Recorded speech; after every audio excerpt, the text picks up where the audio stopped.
Então, galera, nosso sistema mecânico, a função dele é gerar movimento do nosso corpo, deslocar o meu corpo do ponto A até o ponto B, poder andar, poder, né, fazer as minhas funções normais. Só que esse movimento gera estresse mecânico nas minhas estruturas. Quando eu aplico uma força, essa força se distribui sobre uma determinada área, uma determinada região. Ou, se eu recebo a aplicação externa de uma força, essa aplicação externa também se distribui sobre uma determinada estrutura, uma determinada região do meu corpo, tá? Quando que eu aplico uma força para fazer movimento? Quando eu faço contração muscular, e a minha contração muscular traciona os meus ossos de um lado para o outro, e, consequentemente, eu me movimento. Tá? Eu estou aplicando força muscular para movimentar meus ossos. Quando eu vou andar, eu faço a mesma coisa. Quando eu vou andar, eu faço a mesmíssima coisa. Eu estou gerando contração muscular nos músculos do quadril, nos músculos do glúteo, nos músculos quadríceps, isquiotibiais, tibiais anterior, tricepsurais, para poder movimentar as articulações do meu tornozelo, para poder movimentar a articulação do joelho, para poder movimentar a articulação do meu quadril e poder fazer a minha marcha, poder andar de um lado para o outro. Quando eu faço isso, eu aplico estresse no meu pé, eu aplico estresse nos meus músculos, eu aplico estresse mecânico no meu joelho, principalmente as articulações. As articulações são as estruturas que mais recebem estresse mecânico durante a nossa movimentação ou durante a manutenção da nossa posição, da nossa postura. Tá? Se eu estiver parado, eu estou aplicando um estresse razoável na minha coluna. Tá? Eu estou gerando compressão, o peso do meu corpo fixado à minha coluna vertebral está gerando compressão na minha coluna sobre os meus discos intervertebrais e sobre as minhas vértebras, se eu estiver parado. Se eu começar a andar, eu distribuo esse estresse mecânico da coluna para membros inferiores. Beleza? Boa noite aí para a galera que está entrando, deixando o presentinho aqui no chat na presença. Então, toda vez que eu aplicar estresse mecânico sobre uma estrutura do meu corpo, essa estrutura vai sofrer pressão e, dependendo da direção e da magnitude da, da força aplicada, essa estrutura vai gerar uma resposta. O estresse mecânico gera uma resposta na minha estrutura, tá? E essa resposta, ela pode vir na forma de deformação. A deformação é a mudança da forma ou da conformação original daquela estrutura, tá? Algumas doenças, deixa eu pegar aqui, nós vamos ter, apesar que a gente não vai ver isso junto, vocês vão ver isso com o professor de ortopedia e com a professora, com a Cássia em cinesiologia. Porque da ortopedia é o Edson, né? É o Edson, é o Edson. Vai dar ortopedia, acho que no terceiro ano, fundamentos, e a Jéssica, fisioterapia no quarto. Um exemplo de aplicação de estresse mecânico e deformação estrutural.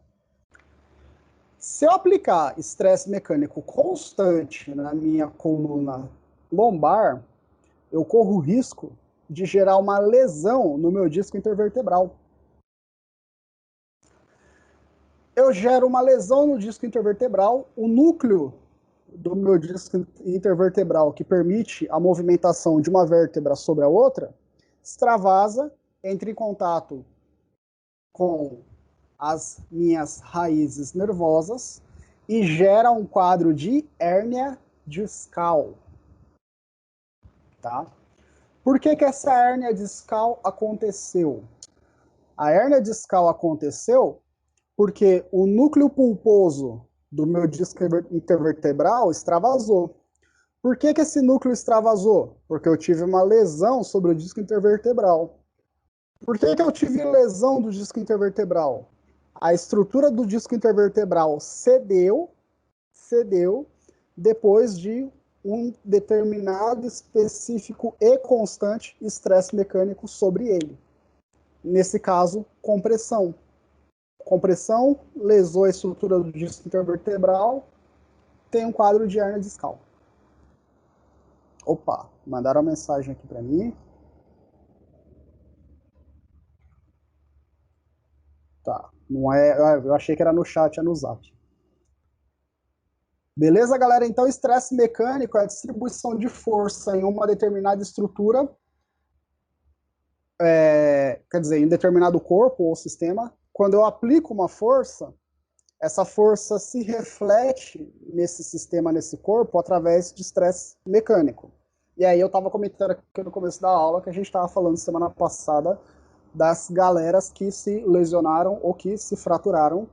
Essas galeras se lesionaram e se fraturaram porque elas aplicaram um estresse específico sobre o corpo delas, ou sobre parte do corpo delas, e esse estresse mecânico, essa pressão sofrida nessas estruturas, fez com que as estruturas, se for osso, fraturasse, ou se for ligamento ou músculo, lesionasse.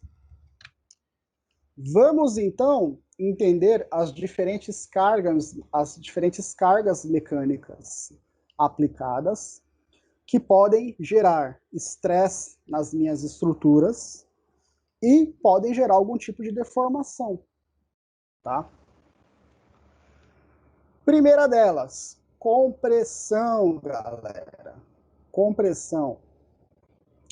A compressão vai ser a força de pressão ou esmagamento longitudinal, né, ao longo do meu corpo. E essa força compressiva, ela vai atuar no sentido de aproximar as duas extremidades do meu corpo, tá? Então aqui eu tenho o meu corpo normal. Na minha compressão, eu vou aplicar uma pressão longitudinal no meu corpo, de modo a tentar aproximar as duas extremidades desse meu corpo, como está aparecendo aqui no meu gifzinho esperto. Quando eu aplico uma força de pressão de modo a aproximar as extremidades do meu corpo e, consequentemente, gerar pressão, ou até mesmo, dependendo da estrutura e da magnitude da minha força, gerar esmagamento, eu estou falando de compressão. Então, se eu pego qualquer coisa e aperto ela, eu estou comprimindo essa coisa. Eu estou aproximando as extremidades dela, gerando compressão sobre ela, tá? Na minha compressão, e aí eu tenho sempre uma resposta estrutural. Toda força na física, quer dizer, perdão, toda ação tem uma reação. Toda ação tem uma reação. Se eu aplico uma força para poder gerar um movimento numa estrutura, essa estrutura me responde com uma força na mesma direção no sentido contrário, tá? Se eu tenho a força da gravidade atraindo o meu corpo para o chão, eu também vou ter uma resposta do chão contra o meu corpo, que eu vou chamar de força normal. Se a gravidade me pressiona contra o chão, eu vou ter uma energia resposta contra o meu corpo. Senão eu ia varar o chão e ser puxado infinitamente até o magma terrestre, pela ação da gravidade. Para que isso não aconteça, o chão que eu estou pisando gera uma força contrária, gera uma força normal. E aí eu tenho uma estrutura, um exemplo aqui do lado, que é Quando eu gero compressão sobre um sistema, quando eu comprimo esse sistema, o sistema ele também gera uma força em resposta à força que a minha mão está aplicando. Tá? Eu também vou ter uma força contrária à que a minha mão está aplicando. Então, quando eu aperto o corpinho do celular, o corpinho do celular ele responde de volta contra a minha mão. Se a minha força for grande o suficiente, eu esmago o meu celular, a minha compressão ganha. Se não, a força-resposta do celular mantém a integridade do meu celular presente. Tá? Que é o que nós temos aqui nessa fotinha aqui do lado. Né? No caso de vocês, está aqui em cima. A primeira imagem é a aplicação de uma força de compressão sobre um determinado corpo. E na foto do lado, é como se eu dividisse o corpo no meio para verificar a força que o corpo exerce contra essa compressão. Toda ação tem uma reação. Então, se eu aplico a força de compressão sobre um corpo, esse corpo reage com outra força no sentido contrário. Na mesma direção que eu estou aplicando, né? Nesse caso, se eu estou aplicando uma força horizontal, ele vai retribuir outra força horizontal, só que ele vai retribuir no sentido contrário. Se eu estou aplicando uma força para aproximar as minhas duas mãos, o celular vai aplicar uma força para afastar as minhas duas mãos, uma da outra. Beleza? Esse é o nosso exemplo para compressão.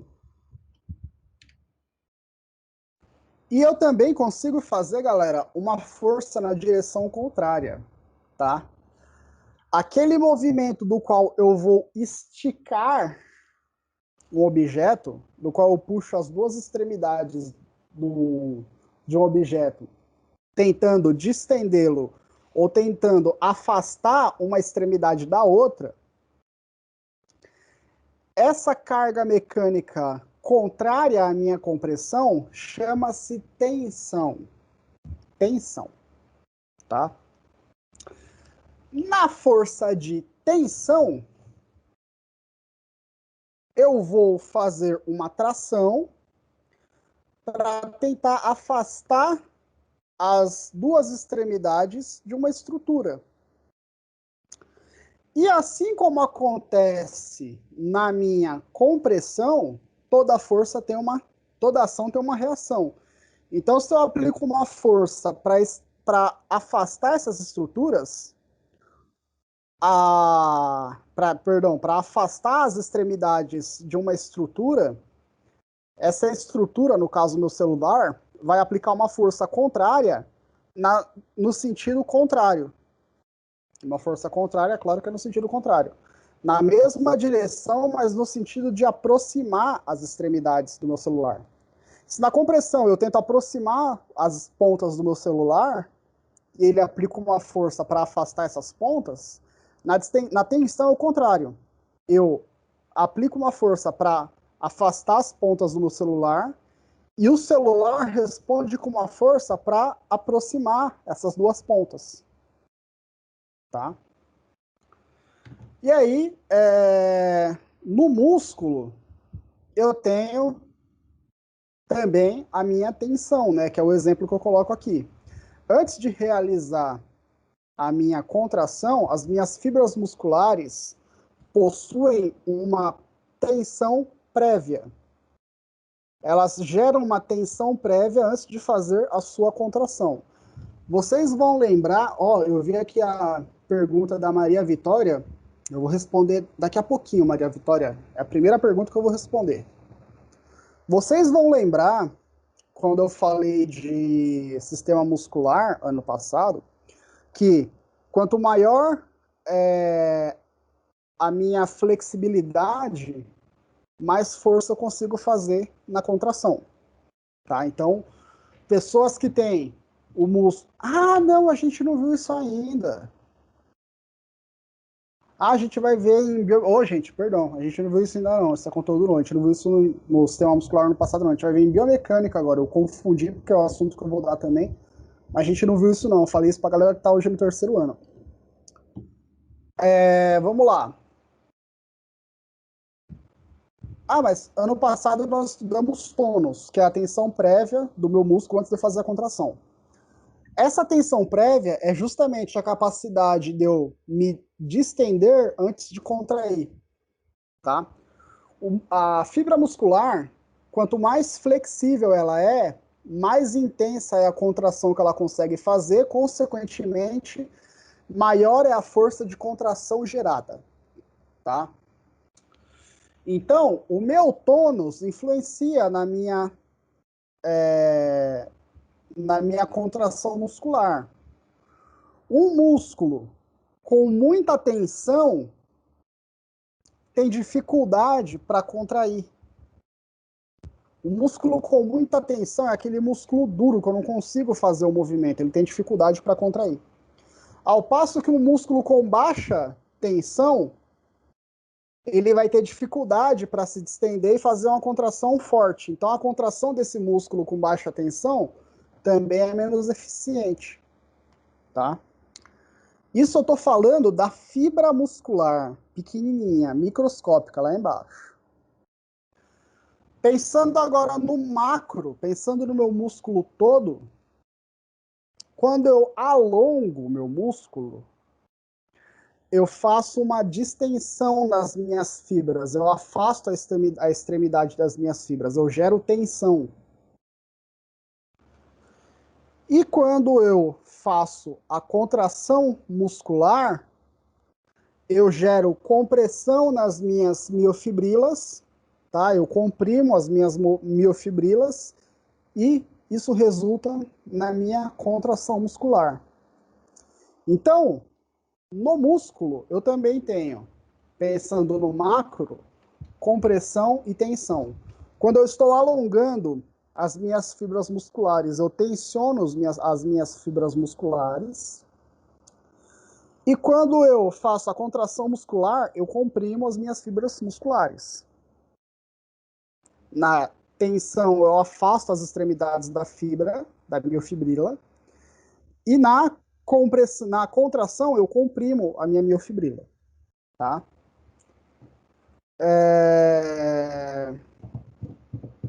E em outros momentos eu vou utilizar o conceito de tensão. Esse conceito pode ou não estar ligado à resposta muscular, a gente vai ter que tomar esse cuidado. Mas por hora, para fins de exemplo, eu deixo esse exemplo aqui. Compressão e tensão. Tensão, pensando no exemplo no nosso corpo biológico, eu posso pensar em tensão quando eu estou fazendo alongamento e compressão quando eu faço contração muscular. Pensando na miofibrila, tá, gente? Lá na parte pequenininha do meu músculo.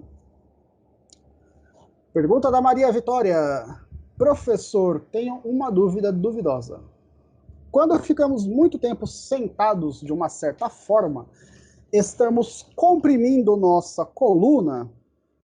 Sim. Quando ficamos sentados muito tempo, principalmente sentado em posturas que não a postura ergonômica mais indicada, quando a gente está jogado no sofá aqui assistindo o BBB, eu estou gerando compressão na minha coluna. A parte da coluna que eu estou comprimindo vai variar conforme a minha posição, tá? Se eu estiver sentado flexão de 90 graus de quadril, a compressão é distribuída em toda a minha coluna, tá?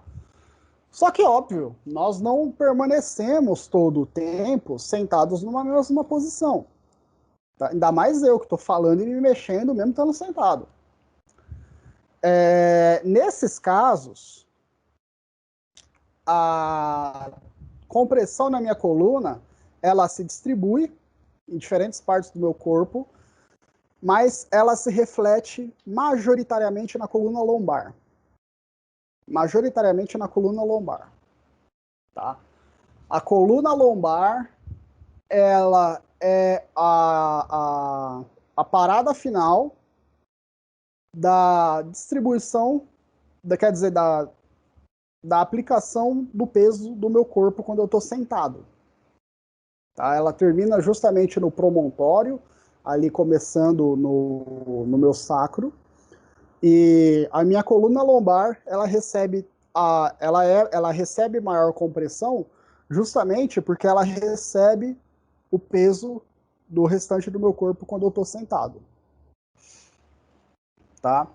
Vamos lembrar lá de centro de gravidade.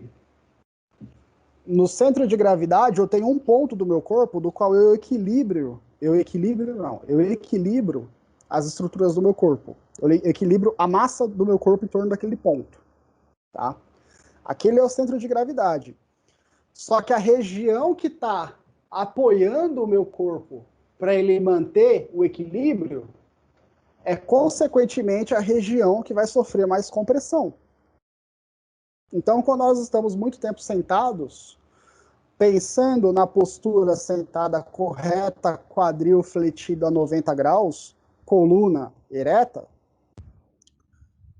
a coluna lombar é a estrutura que vai mais receber compressão e é por isso que eu passo a ter dor na coluna lombar.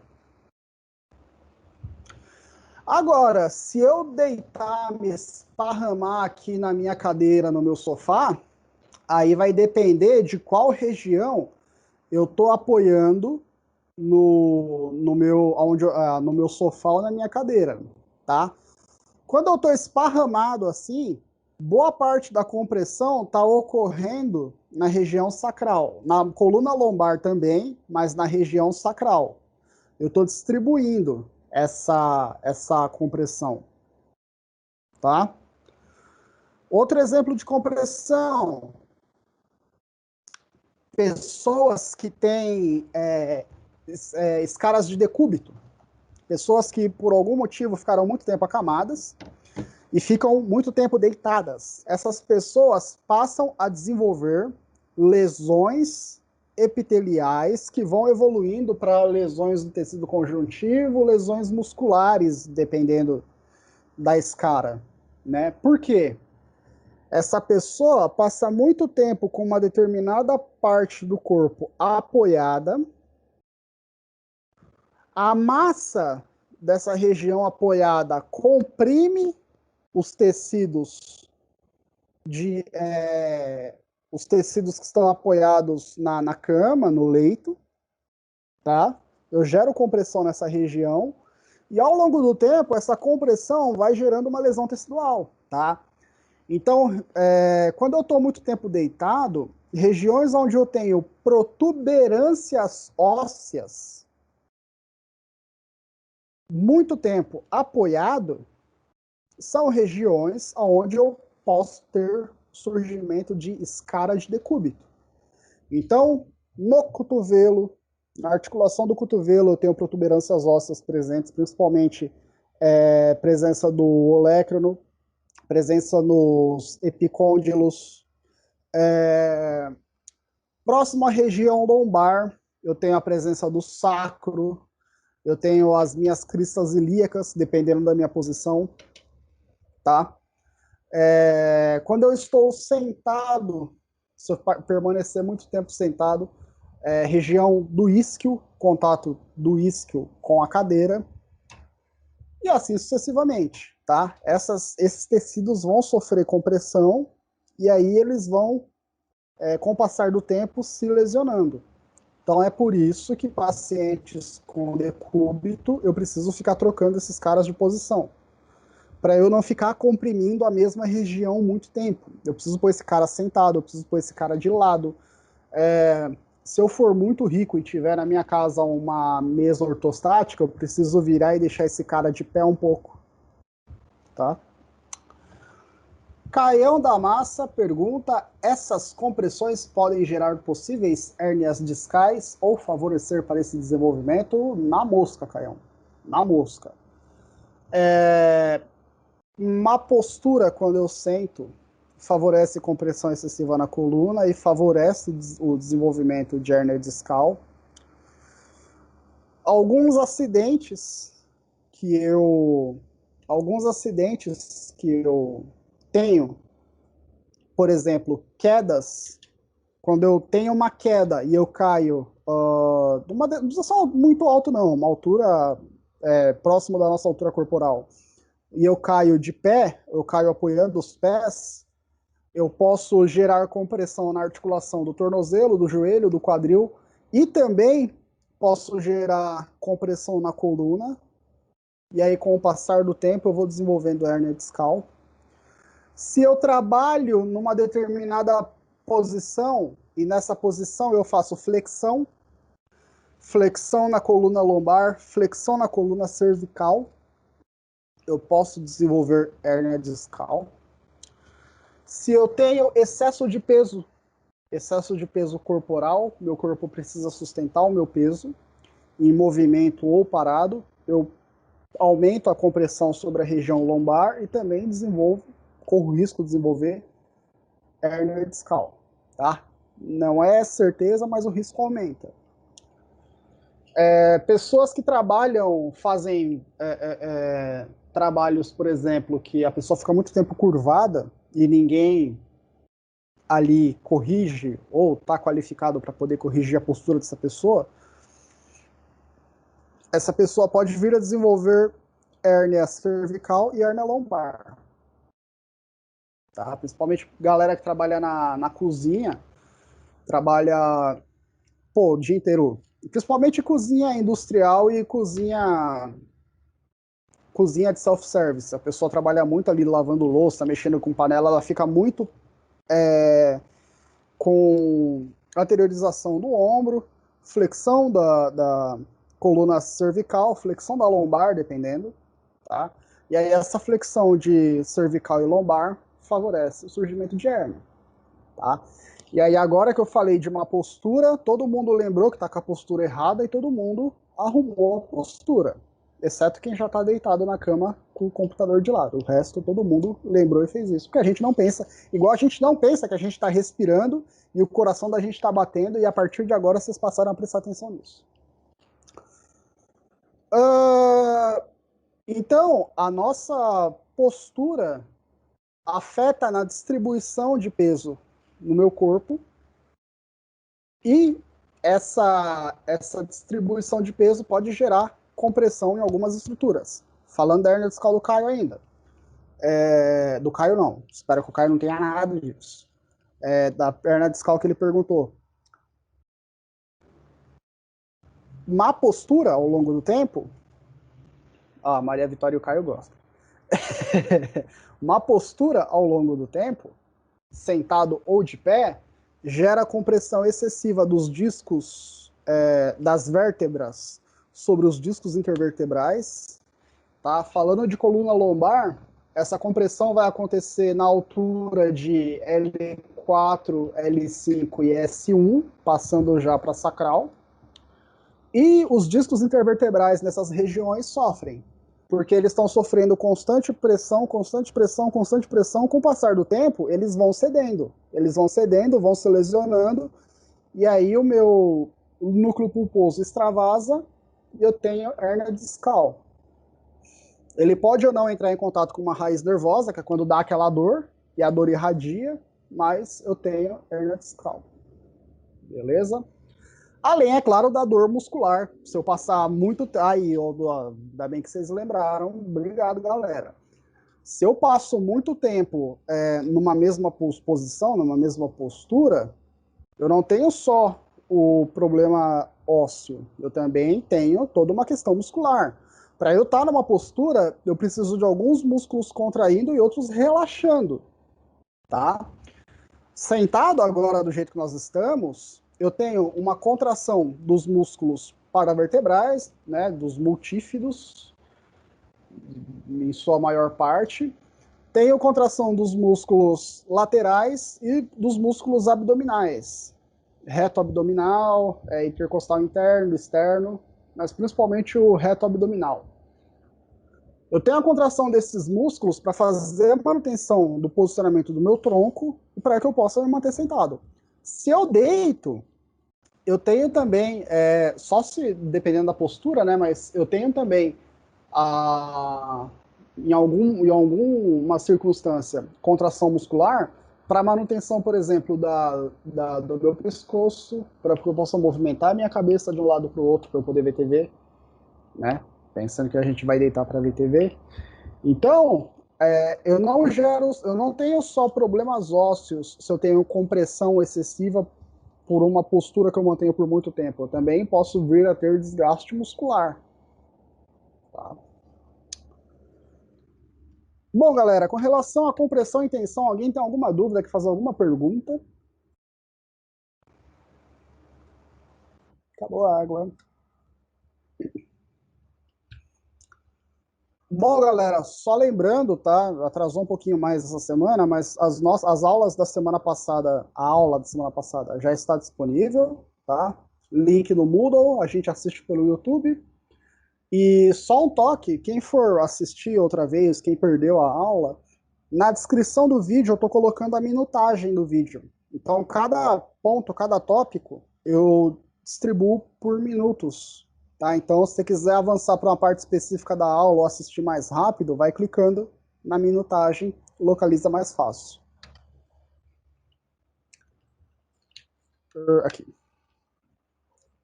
Cisalhamento, galera. Cisalhamento. Cisalhamento é uma força aplicada em paralelo ou tangente a uma superfície, tá? Cisalhamento é isso aqui, ó. A aplicação de uma força paralela ou tangente a uma superfície. Por isso que eu coloquei aqui a articulação do joelho funcionando, tá? A aplicação da força de cisalhamento tende a gerar deslocamento ou deslizamento de uma superfície sobre a outra, ou de uma porção de um objeto sobre o outro, tá? Então, quando eu falo de cisalhamento, eu estou falando de um objeto ou de uma superfície se movimentando paralelamente ou na tangente de outra, tá? Fazer esse movimento aqui, ó. Ou as duas se movimentando simultânea, tá? Aqui eu tenho um cisalhamento. E aí eu dou o exemplo da articulação do joelho, por quê? Porque o deslizamento do côndilo femoral sobre o côndilo tibial gera um cisalhamento também. No caso, o côndilo tibial fica fixo e o côndilo femoral desliza sobre o côndilo tibial, para que eu possa fazer a minha flexão de joelho. Quando eu volto para a extensão, eu também gero cisalhamento. Para fazer flexão, eu gero o meu cisalhamento. Então, toda vez que eu tiver a aplicação de uma força paralela ou tangente a uma superfície, ou quando eu tiver um objeto dividido em duas partes, eu deslizar uma parte sobre a outra, eu estou fazendo cisalhamento, tá? E aí, claro, como aconteceu com tensão e compressão, no cisalhamento, toda ação gera uma reação, tá? Então, se eu tenho duas superfícies, e eu vou aplicar movimento sobre essas superfícies, a face das superfícies, aqui, ó, a face delas, estão aplicando forças na direção oposta. Por exemplo, eu vou deslizar esse celular para a minha esquerda. Quando eu faço esse movimento, a superfície dos dois celulares está aplicando uma força na direção contrária. Tá? Então, no cisalhamento, quando eu tenho o deslizamento de duas superfícies ou de uma tangencial, eu tenho uma aplicação de força, quer dizer, na mesma direção, mas no sentido contrário. Se a força está aplicando horizontal, a força-resposta vai ser no horizontal, mas vai ser no sentido contrário. Se eu estou indo para a esquerda, a força vai ser no sentido da direita. Tá?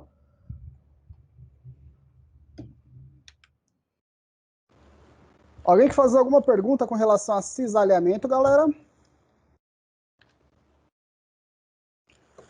Então vamos lá. Cisalhamento, então, poderia dizer que é meio um deslizamento?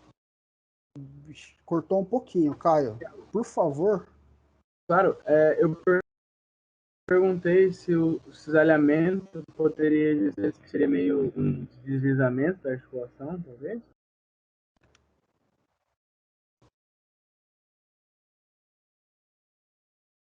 Vai depender da articulação, Caio, vai depender da articulação. Algumas articulações, o olécrano gera cisalhamento, gera o deslizamento de uma superfície sobre a outra. Agora eu vou precisar olhar microscopicamente se, por exemplo, as falanges, se elas geram cisalhamento. Se a falange, se uma superfície desliza sobre a outra. Caio, aquela questão de sempre. Aparece uma duvidazinha, para eu não falar besteira, eu estudo, e para a próxima aula eu trago a resposta. Então, sim, nas articulações, o movimento de deslizamento das articulações gera cisalhamento. Eu só vou verificar para você se todas as articulações móveis geram cisalhamento. Se todas as articulações móveis, um osso desliza sobre o outro. Tá? Tem algumas articulações que são rígidas, que são fixas, que tem pouco ou nenhum movimento.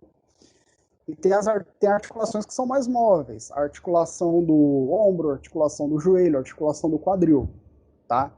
Então eu vou verificar se todas as articulações móveis, vou até anotar aqui, se todas as articulações móveis geram cisalhamento. Mas sim, tem cisalhamento no movimento articular. Tranquilo. Valeu, professor. É nóis. Aí eu vou verificar se todas as articulações mais móveis, mais flexíveis, se gera cisalhamento nelas, ou se algumas articulações eu tenho a movimentação de um osso sobre o outro, mas sem necessariamente gerar deslizamento de uma superfície sobre a outra. Tá? Mas sim, tem. O cisalhamento vai acontecer na articulação do joelho, o cisalhamento vai acontecer na articulação do quadril, o cisalhamento vai acontecer na articulação do ombro, na articulação do cotovelo, que são onde nós temos os maiores graus de liberdade.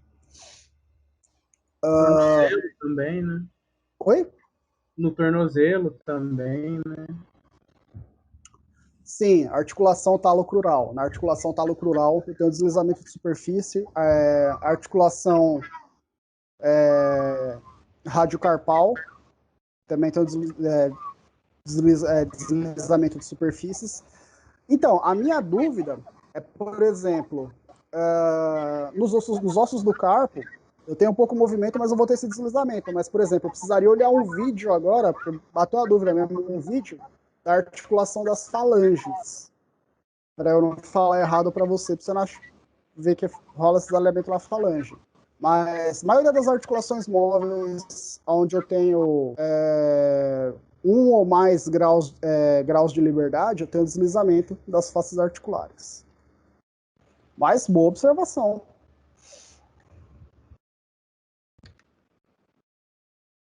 Mais dúvidas, galera? Perguntas? Curiosidades? Para mim era só isso mesmo, professor. Valeu. Então, galera, antes de nós finalizarmos, nós vamos aprender o conceito de carregamento. Carregamento, tá? Nós falamos do estresse mecânico, tá? Mas o estresse mecânico, ele é o reflexo da aplicação de uma força, da aplicação de uma carga, tá? O estresse mecânico é o que acontece sobre uma determinada estrutura quando eu aplico uma força, quando eu aplico uma carga. O carregamento é a aplicação de uma carga sobre uma estrutura. Tá?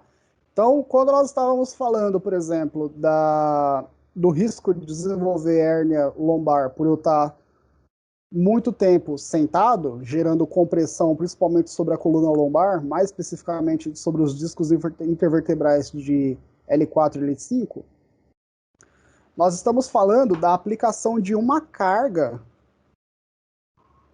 sobre esses discos, que é o nosso peso corporal, tá? Carregamento é o nome que eu vou dar para a aplicação de uma carga sobre uma estrutura. Então, qualquer aplicação de força sobre uma estrutura dentro do campo da biomecânica, eu vou falar de carregamento. E aí, carregamento, eu vou ter 3 tipos de carregamento. Carregamento combinado, que é a aplicação de mais de uma forma de carregamento sobre uma estrutura, tá? Carregamento repetitivo é a aplicação de uma carga de magnitude baixa, mas repetitivamente, repetidas vezes, repetidas vezes que é melhor para falar, repetidas vezes, tá? Então, carregamento repetitivo é uma carga que eu aplico com pouca força, com baixa magnitude, mas que eu aplico constantemente, tá? Que aí entra no exemplo, no exemplo que nós demos, de desenvolver, por exemplo, hernia discal por uma postura ou por excesso de peso, excesso de massa corporal, ou de desenvolver escala de decúbito. Na escala de decúbito, eu também tenho um carregamento repetitivo sobre os meus tecidos, tá? E carregamento agudo é a aplicação de uma única força aplicada uma vez só que forte o suficiente para gerar alteração estrutural num determinado sistema. Pensando em material biológico, gerar uma lesão ou uma fratura, tá? Então, carregamento agudo é a pancada que eu levo e o meu tecido ou a minha estrutura acaba cedendo, sofre alteração estrutural a alteração estrutural e acaba ou fraturando se for osso ou lesionando se for músculo, ligamento ou alguns tecidos moles, tá? E deu o nosso tempo. Para a próxima aula eu vou continuar falando de carregamento e entrar nos tipos de carregamento que nós temos no nosso corpo humano. E aí eu acho que fecha o conteúdo da P1, tá? Data da P1, 28 de abril. A gente fecha o conteúdo da P1, toca a aula até a data da prova. Na data da prova, aplicamos a prova. Com relação aos conceitos que nós aprendemos hoje, galera, de tensão, compressão e cisalhamento, alguém quer fazer alguma pergunta?